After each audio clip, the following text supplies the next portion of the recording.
about showing mercy. This morning I want to do something different that as a Unitarian Universalist minister I don't always do. We are a multi-faith tradition, and I'm more likely to teach from Buddhist texts than I am from the Christian gospel. Sometimes I might share a Sufi story, but only occasionally will you hear a Unitarian Universalist minister preach from that tradition. And I think it's our loss. As I sometimes describe it, we maybe have thrown out the baby Jesus with the bathwater. And part of that comes from what Christianity has too often become in our contemporary culture. And so I want to share a parable, a teaching from Christianity, as most of the Christian churches will do every Sunday. Both those churches who I've had the pleasure, particularly in Roseburg, to walk in a pride celebration with my clergy colleagues, right? Unfortunately, Christianity we often identify as those folks who stood on the sidewalk and spewed hate during that same celebration. I think we need to, as a liberal faith tradition, embrace all that Christianity can be. So this story I want to share is brought forward in that spirit.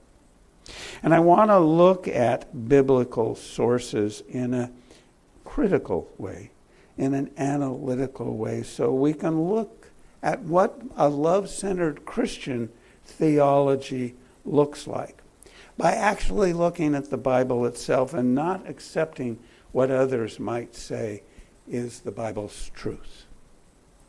Analysis of the writings, both by looking at the connections to other scriptures and the context in which they were written, can broaden and deepen this understanding. So I want to do a bit of a process with you that I learned about in seminary. It's called exegesis. It's E-X-G-E-S-I-S. It does not have anything to do with J-E-S-S-U-S. It's a particular process that can shape an interpretation of texts. It's an analysis of teaching texts that includes its connection to other scripture verses, attempting to understand the context of the time it was written and the audience that those Gospels were originally established to hear them as spoken word. The particular Gospel of Luke was written sometime after the destruction of the Jewish temple by the Romans in 70 of the Common Era and before the end of the first century. Though it's unclear who actually wrote the words attributed to the Apostle Luke, it's clearly written by someone or perhaps someones educated in the Greek language and literary style. Analysis shows that in addition to telling stories about Jesus and his ministry, numerous authors advise that this gospel is fundamentally concerned with addressing social and theological issues within the very young Christian church of the time. Each of the Gospels were written initially to be shared with particular communities. Some were offshoots of Judaism, some were newly emergent Christian communities that had been mostly pagan before. The writer or writers of Luke depended both upon verbal accounts of Jesus' life and lessons and on other written Gospels that were drafted around the same time. Okay, we looked a little deeper, like I said, into those Gospels this morning. Now, by the way, I want to acknowledge myself. I don't claim to be a biblical scholar. I only took a couple of semesters of Christian Bible in a Unitarian Universalist seminary. The first was called Ancient Israelite Religious Literature, and we studied the Hebrew Bible, what Christians would call the Old Testament. And the second semester was early Christian religious literature. So my views are shaped by the teachers of those classes and the biblical analysis I read about for those classes, but probably most strongly by the fact that, particularly in the years I served on Whidbey and the year I was in Humboldt County, I was part of a weekly lectionary study group. Lectionary, for those who don't know, is that many Christian churches, as well as Catholic and more progressive churches, preach from a lectionary calendar, which means ministers have a 4-year cycle of readings they're supposed to preach from. And when they've been in ministry for a while, they kind of go, what am I going to say about this particular reading this year? And so they get together with colleagues and they explore more deeply. Those were some biblical scholars who read Hebrew and had really done deep analysis. And I would bring in some comparisons that, that particular reading sounds similar to the First Noble Truth of Buddhism and those kinds of you things. But those were my primary teachers about Bible. So I want to take a look at this particular text. First of all, it's a parable. It's a teaching story that uses metaphor to invite one to ponder deeper meaning. I see parables as having elements in common with the koans of Buddhism and with open-ended questions that were often brought up in Islamic stories, particularly in the Sufi tradition, which makes strong use of metaphor as a teaching tool. Now, when speaking about parables, Jesus himself is reported to have said, I speak in parables so that in looking they might not perceive, and listening they might not understand. That makes me scratch my head in the same way I do with a Buddhist koan. Also, it's important at this point, though, to lift up the relationship of what I described earlier as the Old Testament, otherwise known as the Hebrew Bible, and the New Testament. The Hebrew Bible, the religious literature of the ancient Israelites, was known to many of the people as Jesus' time, especially scholars like the lawyer with whom Jesus had the debate. Now, in this case, I need to clarify what a lawyer is. There was nothing equivalent to what we would call secular law in these times during Jesus' times. A lawyer would have been an expert on biblical law. Civil law was whatever the emperor proclaimed was truth, whatever was the law. So the lawyer was that kind of a knowledgeable person. So when the lawyer asks about how we might live his life, Jesus answers with a question about what is written in the law, meaning the Hebrew Bible. The lawyer's answer were a paraphrase from a source, that source, Leviticus 19:8. You shall not take vengeance or bear a grudge against your neighbors, but you shall love your neighbor as yourself.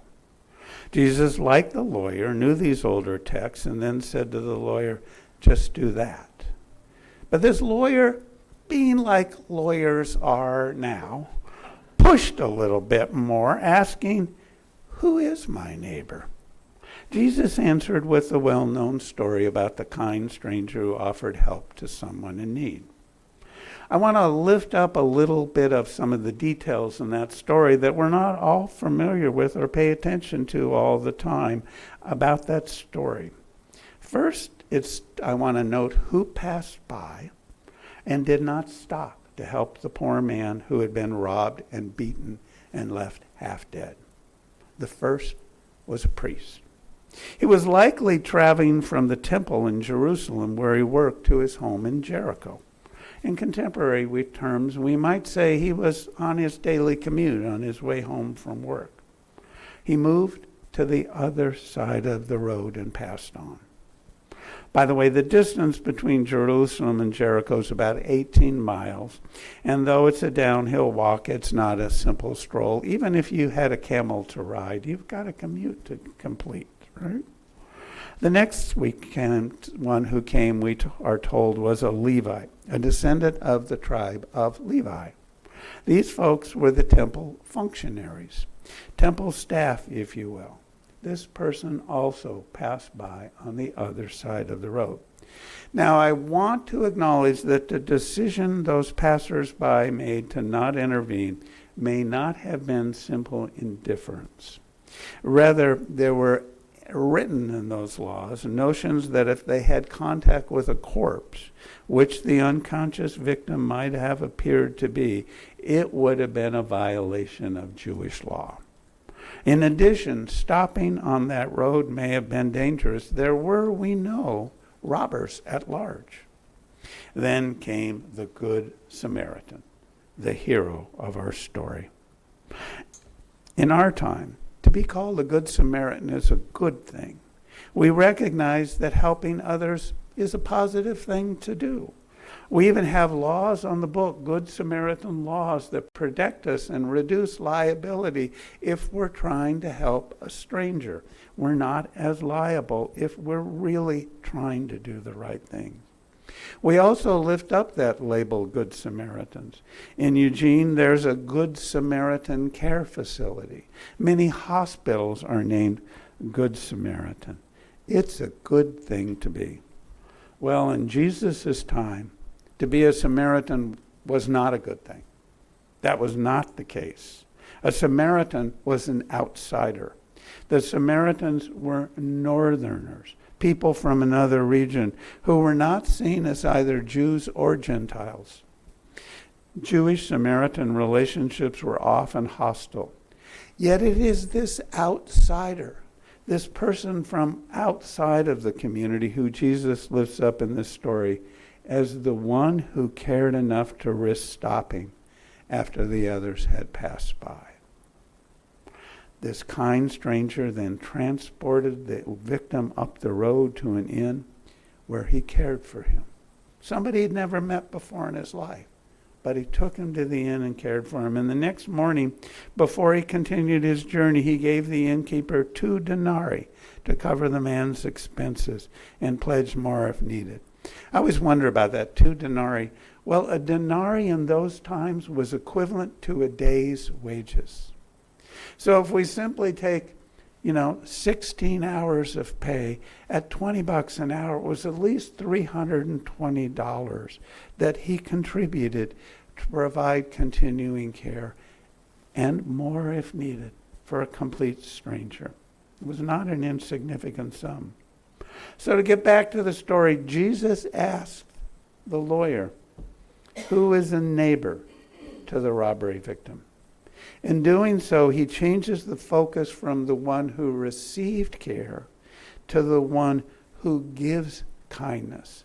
That's the one who's being a neighbor. And the lawyer answered, the one who showed him mercy. And Jesus answers, go and do likewise. Go and do likewise. Be kind. Be generous. Show mercy. Take risks. It's good advice, exemplary advice. Yet, it's not always easy to do. And not something all feel they're called to do, and certainly not all the time. In our time in church, we often explore deep questions like, what is it mine to do? How do we treat others? What are my core beliefs? How does that actually play out in what I do? To use theological terms, what is my orthodoxy, my deep belief, and what is my orthopraxy, my deep heart and soul inspired praxis, practice? What is it I in fact do that puts my belief into reality in the life? So, let's look at examples of what might be a good Samaritan. And I'm sure we've witnessed many such selfless, caring acts. And I have no doubt that many of you have stopped on the side of the road to help a stranger. But being a good neighbor is not just about helping the person on the other side of the road. We regularly encounter needy neighbors. There are people with visible needs in every community, but we cannot stop and help every homeless person we see. Sometimes all of us pass them by. yet we show mercy and love towards others. Sometimes it's simply not passing by to the other side of the road and stopping for a moment to acknowledge that they exist. Not doing anything but to just nod and perhaps say good morning to a person who has need, acknowledging their inherent worth and dignity. Jonathan Greenberg from the Institute of Nonviolence and Social Justice at the University of San Francisco, as part of an online conversation about being a good neighbor, no doubt inspired by the gospel of the Good Samaritan, suggested that the core message embedded within the parable is much broader than a Christian teaching. He notes that we are called to heed God's call to action, whatever our feelings might be. Do this, Jesus says. He doesn't say, feel this. Go over and over. The Torah reminds us, Greenberg continues. Multi-generational trauma of our bondage in a strange land is offered to us from the Torah.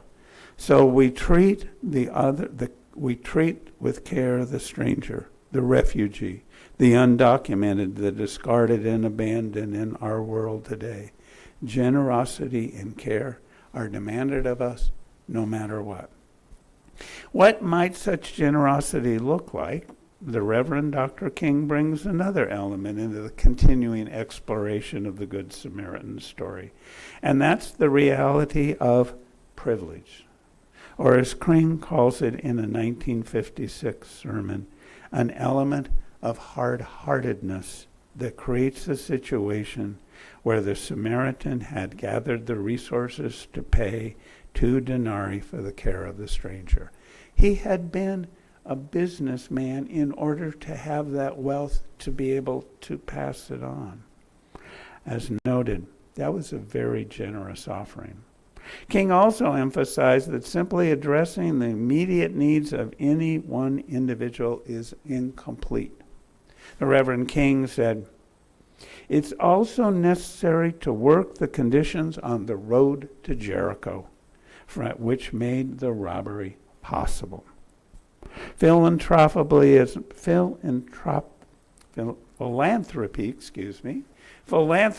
marvelous, he continues, but it must not cause the philanthropist to overlook the need for working to remove many conditions of economic injustice which makes philanthropy necessary. King notes the limitations of an approach of simply fixing the immediate problem rather than addressing systemic issues that cause the problems to persist.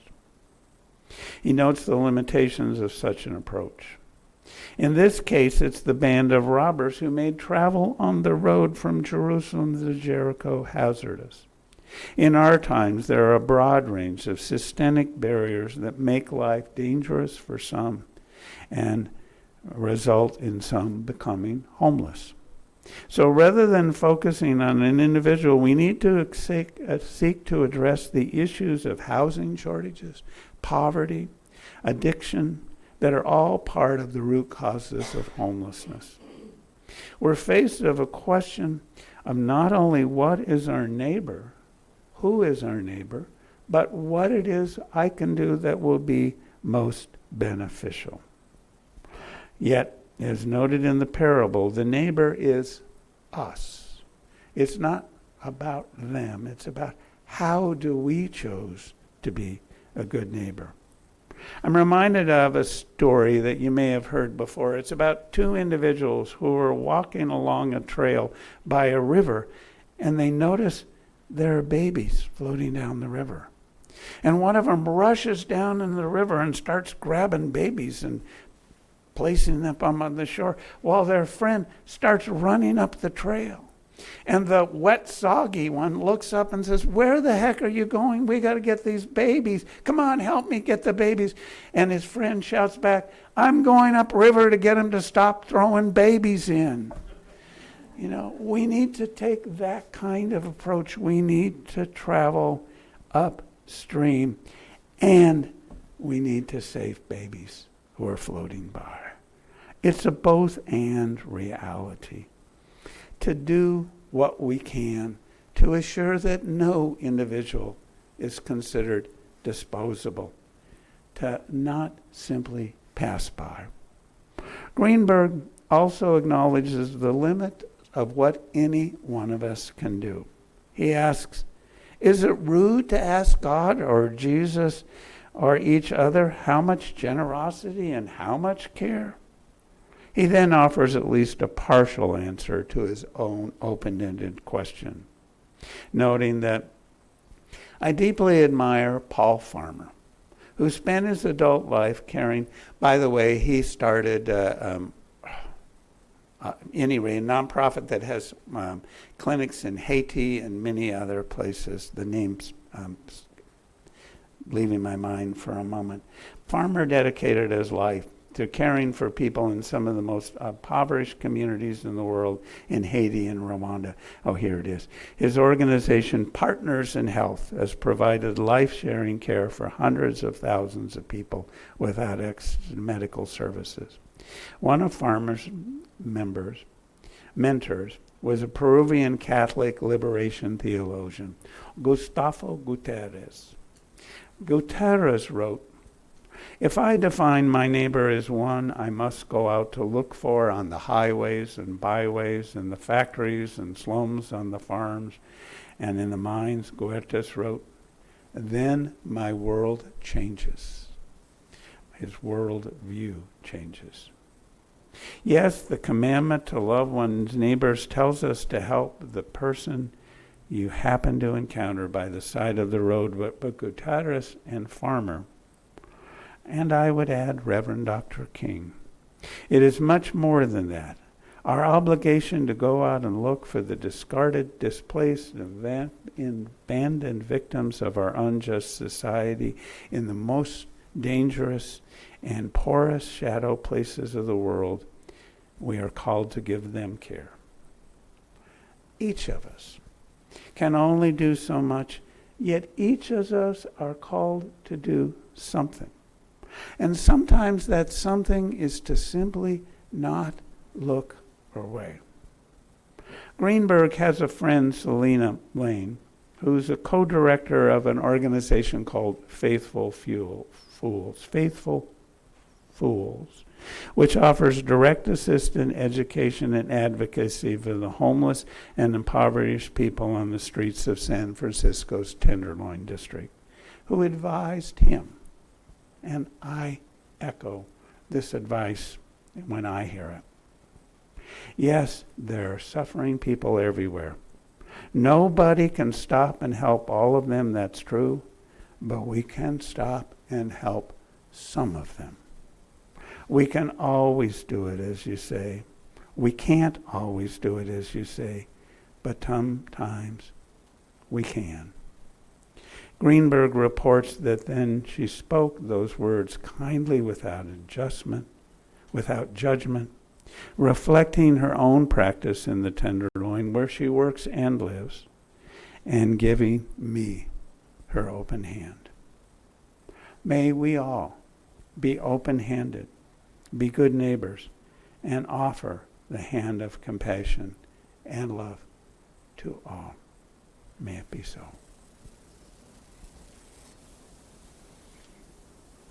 And as are we going to the meditation? I think we'll just go right into a meditation, an opportunity to reflect on what's moving in your life, the needs you see, the needs you feel, and it's a simple movement meditation.